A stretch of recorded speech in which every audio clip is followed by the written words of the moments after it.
धनु राशि वालों, नमस्कार दोस्तों। आप सभी को बहुत बहुत स्वागत है। गीता की सौगंध बहुत बड़ा जजमेंट होने वाला है। जी हाँ दोस्तों, आज की भविष्यवाणी आप अपने जीवन के लिए बहुत ही महत्वपूर्ण है। आपके मन में लंबे समय से कोई प्रश्न चल रहा है, यदि आप किसी निर्णय का इंतजार कर रहे हैं, यदि आपको लग रहा है कि आपकी मेहनत का फल कभी तक नहीं मिला है, तो धैर्य रखिए, क्योंकि समय का चक्र अब नई दिशा में घूमने वाला है। गीता की सौगंध सत्य का मार्ग कभी पराजित नहीं होता, और जो व्यक्ति सच्चाई, ईमानदारी तथा धर्म के रास्ते पर चलता है, उनके जीवन में देर हो सकती है, लेकिन अंधेरा अस्थायी नहीं रहता।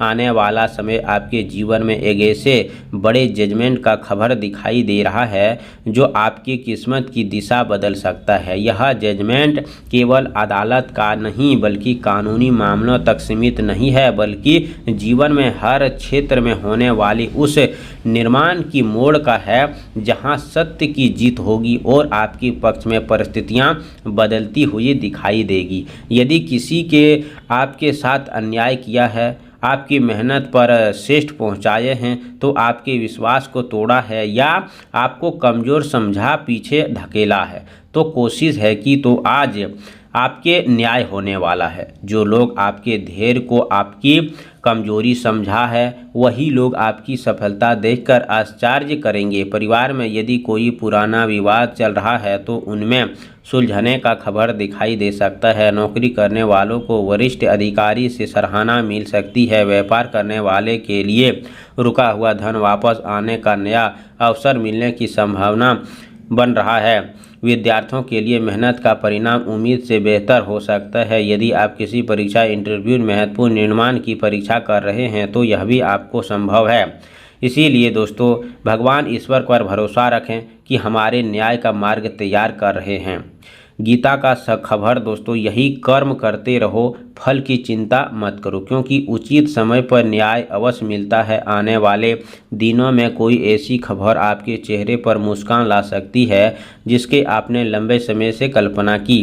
किसी पुराने मित्र या सहयोग का मिल सकता है। किसी प्रभावशाली व्यक्ति की मुलाकात लाभदायक सिद्ध हो सकती है, या कोई रुका हुआ कार्य अचानक पूरा हो सकता है। आर्थिक स्थिति में भी धीरे धीरे सुधार आने के संकेत है। यदि आपके संयम रखा है तो मेहनत से आगे बढ़े हैं, तो अब आपकी पहचान बनने का समय आ गया है।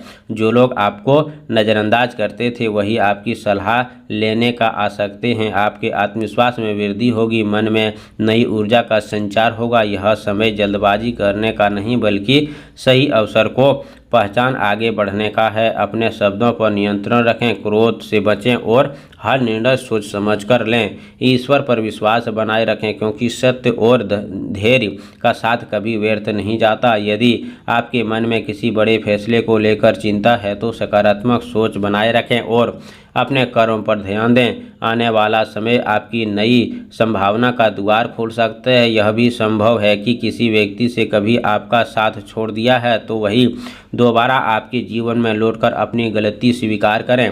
घर के परिवार में शुभ वातावरण बन सकता है। अपनी किसी शुभ कार्य की योजना भी बन सकती है। आपके सम्मान में वृद्धि होने का खबर होगा। समाज में आपकी छवि पहले से बेहतर हो सकती है। यदि आप याद रखिए, जीवन में सबसे बड़ा जजमेंट वही होता है जब स्वयं आपके पक्ष में गवाही देने लगता है। इसीलिए निराश को त्याग कर आत्मविश्वास के साथ आगे बढ़िए। ईश्वर की कृपया आपके अच्छे कर्म और आपका धैर्य मिलाकर ऐसे परिणाम ला सकते हैं जिनकी आपने केवल कल्पना की होंगे।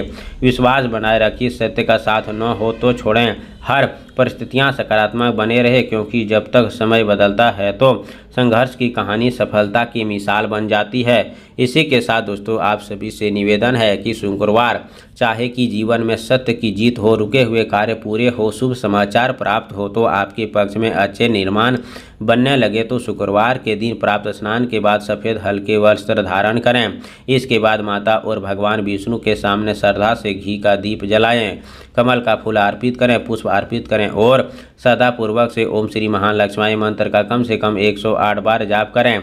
इसके बाद भगवान विष्णु को स्मरण करते हुए अपने ओम नमो वासुदेवाय नमः मंत्र कम से कम 108 बार उजागर करें। मन ही मन प्रार्थना करें कि आपके जीवन में सत्य की विजय हो, न्याय मिले, रुके हुए कार्य पूरे हो तथा सभी समस्याएं दूर हो। यदि संभव हो तो किसी बेसहारा व्यक्ति को सफ़ेद मिठाई, चावल, दूध, दही या वस्त्र दान करें। किसी को माता हरी गाय घास या रोटी खिलाना भी शुभ होते हैं। पूरे दिन झूठ, क्रोध, कटु वचन और किसी का अपमान करने से बचें। शाम के समय फिर से एक दीप जलाकर माता लक्ष्मी का स्मरण करते हैं। अपने मन की इच्छा शांत भाव से कहें। विश्वास रखें कि सच्चे मन की किए गए शुभ ईश्वर की आस्था का नियंत्रण प्रयास आपके जीवन में सकारात्मक परिवर्तन लाने का सहायता होगा। अंत में अपने बड़ों का आशीर्वाद लें और ईश्वर का धन्यवाद करें आपके सही मार्ग पर चलने की शक्ति दे। कमेंट बॉक्स में जय माता लक्ष्मी 3 बार जरूर लिखें। चैनल पर पहली बार आए हो तो चैनल को सब्सक्राइब करें। प्यारे हाथों से वीडियो को लाइक करें। अगले नेक्स्ट वीडियो के साथ मिलते हैं, तब तक के लिए धन्यवाद। आपका दिन शुभ हो।